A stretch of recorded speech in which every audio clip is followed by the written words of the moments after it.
C'est l'heure du Journal de l'Afrique. Soyez les bienvenus sur France 24 à la une ce soir. La CAF a tranché. Le Sénégal et le Maroc écopent d'une volée de sanctions après la finale très tendue de la CAN 2025 qui a opposé les deux pays. Notre expert sportif est avec nous pour tout nous expliquer. La Guinée peut désormais réintégrer la CEDEAO. Le bloc ouest-africain a levé ses dernières sanctions après l'élection de Mamadi Doumbouya à la présidence du pays. La Guinée avait été pénalisée après le coup d'État de 2021 qui avait renversé le président Alpha Condé. La guerre au Soudan ravage le pays et son histoire. Des milliers de reliques et d'artefacts ont été volés ou détruits depuis le début du conflit. Les autorités viennent de retrouver des centaines de pièces antiques provenant du musée national de Khartoum. La CAF a donc rendu son verdict disciplinaire après la finale controversée opposant le Sénégal et le Maroc durant la Coupe d'Afrique des Nations 2025. Les fédérations sénégalaises et marocaines de football ont été sanctionnées avec des suspensions de joueurs et d'entraîneurs ainsi que des amendes financières importantes. Les Lions de la Teranga écopent des sanctions les plus lourdes. Son sélectionneur, Pape Thiaw, est suspendu pour 5 matchs et devra payer une amende de $100 000. Eliman Dao est à Dakar. Pas de déchéance du titre de champion d'Afrique ni de suspension du Sénégal à la prochaine Coupe du Monde. Ces sanctions potentielles extrêmes qui ont été évoquées ces derniers jours dans les médias et qui avaient contribué à augmenter l'anxiété des supporters qui sont restés plusieurs jours dans l'expectative et l'appréhension des sanctions de la commission de discipline de la Confédération africaine de football. La Fédération sénégalaise de football devra cependant honorer une amende de plus de $700 000. L'entraîneur Pape Thiaw ainsi que les joueurs Ismaïla Sarr et Iliman Ndiaye devront, eux, écoper de matchs de suspension.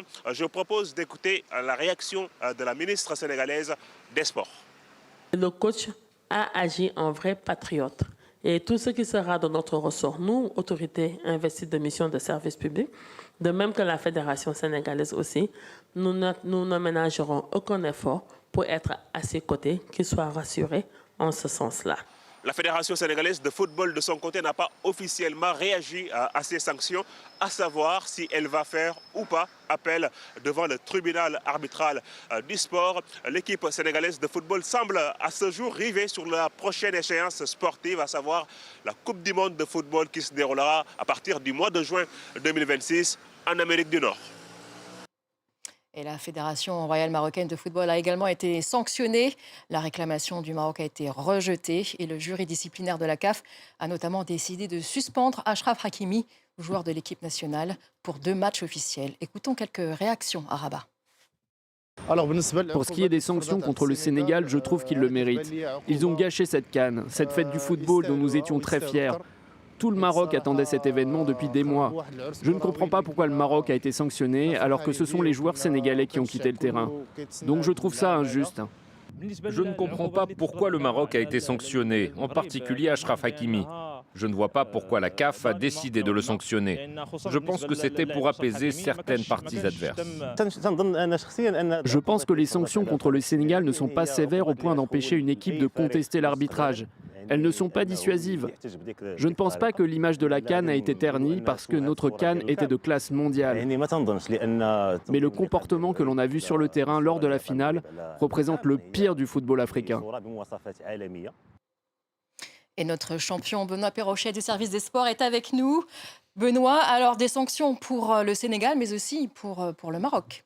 Oui, absolument. Alors, les autorités sénégalaises, d'abord le Sénégal, qui ont indiqué, parce qu'il y avait une conférence de presse cet après-midi, qu'elles allaient analyser toutes les voies de recours pour tenter d'atténuer les sanctions donc, prises par la CAF. Pape Thiaw qui a été sanctionné, je le rappelle, pour comportement antisportif, violation des principes de fair play et d'intégrité et atteinte à l'image du football. Il écope d'une amende de 80 000 €. Alors, il y a des supporters sénégalais qui ont proposé d'ouvrir une cagnotte. proposition qu'il a poliment déclinée, le sélectionneur des Lions de la Teranga. Le camp marocain qui a donc également été sanctionné.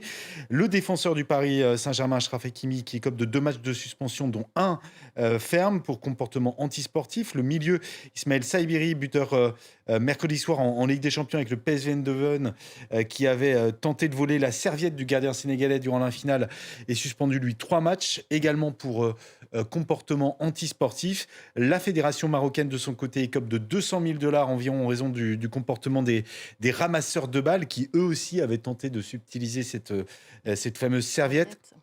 Et 100 000 $ pour le comportement inapproprié des joueurs de l'équipe nationale et de l'encadrement technique qui avait envahi la zone d'examen de la VAR et entravé le travail de l'arbitre. S'ajoute 15 000 $ pour utilisation de laser au cours de la partie par les supporters. Ces sanctions qui prendront effet dès la campagne des qualifications pour la prochaine Coupe d'Afrique des Nations 2027. Mais Benoît, toutes ces sanctions, elles s'appliquent uniquement pour les compétitions organisées par la CAF ? Oui, alors ces incidents qui avaient émaillé la finale ont été vus, vous le savez, en Mondiaux Vision. Réaction jusqu'au plus haut sommet des instances dirigeantes du football mondial. Gianni Infantino, le patron de la FIFA, qui était dans le stade au moment de la finale, avait qualifié ces incidents d'inacceptables. Pression du président de la FIFA sur la Confédération africaine de football pour prendre des décisions très vite. Force est de constater que ces décisions n'ont pas tardé à être prises. La CAF qui a pris le temps d'analyser tout de même les rapports des arbitres, d'analyser également la vidéosurveillance du stade où s'est jouée cette finale. Il y avait peu de risques que ces sanctions dépassent le cadre des compétitions continentales, que des sanctions, que des suspensions s'appliquent, notamment sur ces 2 sélections qui sont qualifiés, je le rappelle, pour la prochaine Coupe du Monde qui se déroulera au mois de juin et au mois de juillet.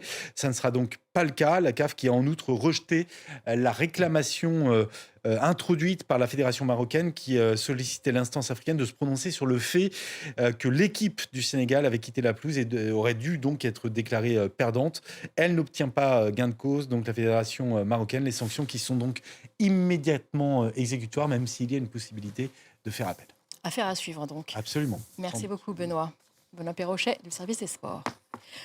Au Niger à présent, le régime militaire sort de son silence. Dans une déclaration diffusée à la radio publique, le chef des militaires a félicité la Russie pour son aide face à l'attaque de l'aéroport de Niamey. Il accuse les présidents français, béninois et ivoiriens d'être, je cite, les sponsors des assaillants. Le ministre nigérien de la Défense, Salifou Modi, a fait état de 4 militaires blessés ainsi que de 20 assaillants tués dans la nuit de mercredi à jeudi. Des tirs et des détonations avaient été entendus par de nombreux habitants du quartier de l'aéroport. La CEDEAO a fini par lever ses dernières sanctions contre la Guinée après l'élection de Mamadi Doumbouya à la présidence du pays fin décembre.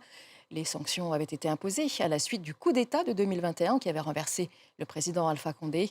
Le bloc ouest-africain permet ainsi la réintégration de la Guinée en son sein, tout en appelant les autorités à renforcer la démocratie et la bonne gouvernance. Le point avec notre correspondant à Conakry, Malik Diakité.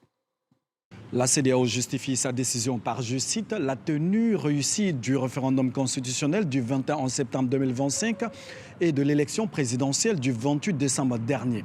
L'organisation sous-régionale annonce la levée immédiate de toutes les sanctions contre la Guinée et félicite le nouveau président Mamadi Doumbouya pour son élection.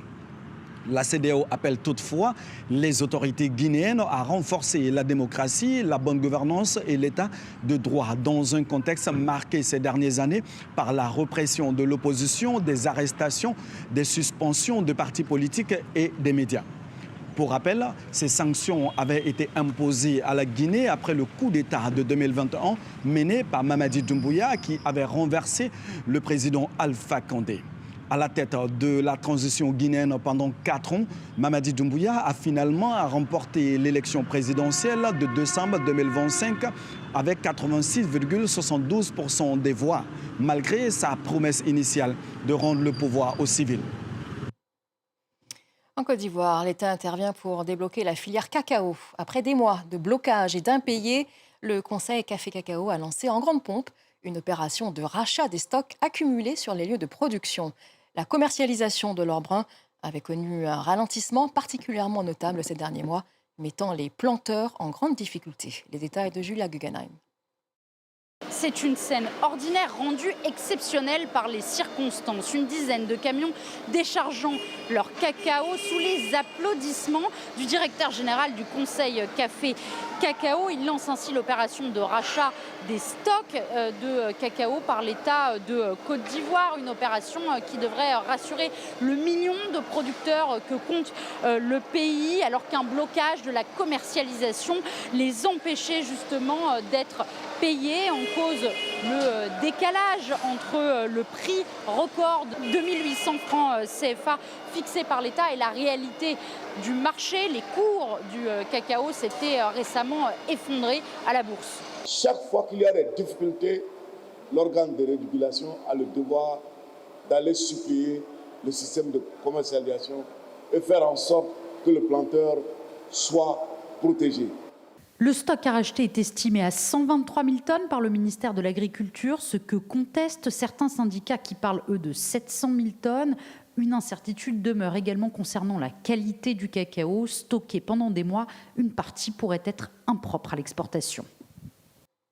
Et l'actualité en bref et en images. Reporters sans frontières organise une soirée ce jeudi consacrée à Christophe Glaise. Cela fait 7 mois que ce journaliste au magazine SoFoot est détenu en Algérie où il s'était rendu pour un reportage sur un club de football, la jeunesse sportive de Kabylie. Un concert qui clôture toute une journée de mobilisation à travers la France pour demander la libération de Christophe Glaise. Le méga-projet gazier dirigé par le géant français Total Energy au Mozambique a été officiellement relancé. Estimé à 20 milliards de dollars, il avait été suspendu après l'attaque djihadiste de Palma dans la province Cabo Delgado en 2021. Une attaque particulièrement meurtrière qui avait fait environ 800 morts. Considéré comme le plus important investissement privé dans l'énergie en Afrique, ce projet pourrait faire du Mozambique un exportateur majeur de gaz. Et puis, près de 3 mois après sa libération, voilà l'écrivain franco-algérien Boualem Sansal devenu immortel. Il vient en effet d'être élu à l'Académie française, après avoir été gracié par l'Algérie où il a passé 1 an en prison. L'Académie française rassemble des personnalités qui ont illustré la langue française. Elle a comme mission de donner des règles certaines à la langue et à la rendre pure, éloquente et capable de traiter les arts et les sciences. Au Soudan, les musées sont eux aussi victimes de la guerre. Des milliers de reliques et d'artefacts ont été volés ou détruits depuis le début du conflit. Les autorités ont récemment récupéré des centaines de pièces antiques, la plupart provenant du Musée national de Khartoum. Les explications de Laurent Bersécher. Une façade aux vitres brisées et aux murs noircis, envahie par la végétation. À Khartoum, le Musée national du Soudan se trouve en état de ruine. Autrefois, des trésors archéologiques millénaires étaient exposés dans ces galeries. Mais aujourd'hui, seules quelques statues, trop lourdes pour être emportées, trônent encore au milieu des décombres. De nombreux trésors ont été volés et plusieurs objets ont tout simplement été détruits ou endommagés. Le bâtiment principal a été touché par des obus. Selon les autorités soudanaises, plus de 22 musées ont été pillés ou détruits depuis le début de la guerre en avril 2023. En tout, plus de 4000 artefacts ont disparu de la circulation, la plupart volés pour être revendus sur le marché noir. Mais le gouvernement dénonce aussi un acharnement conscient de la part des forces de soutien rapide, visant à éradiquer l'histoire du pays. Ces pillages menacent de détruire notre culture et d'effacer notre histoire. C'est une attaque contre l'identité nationale et le patrimoine du Soudan. Après de longs mois d'enquête, les autorités soudanaises ont récemment pu récupérer des centaines de pièces volées, 570 artefacts datant de la préhistoire à la période islamique, qui seront pour l'instant entreposés loin des regards, en attendant la réouverture des musées. Et voilà, c'est ainsi que nous refermons notre journal de l'Afrique. Merci à tous ceux qui nous ont suivis. Restez avec nous car l'actualité continue sur France 24.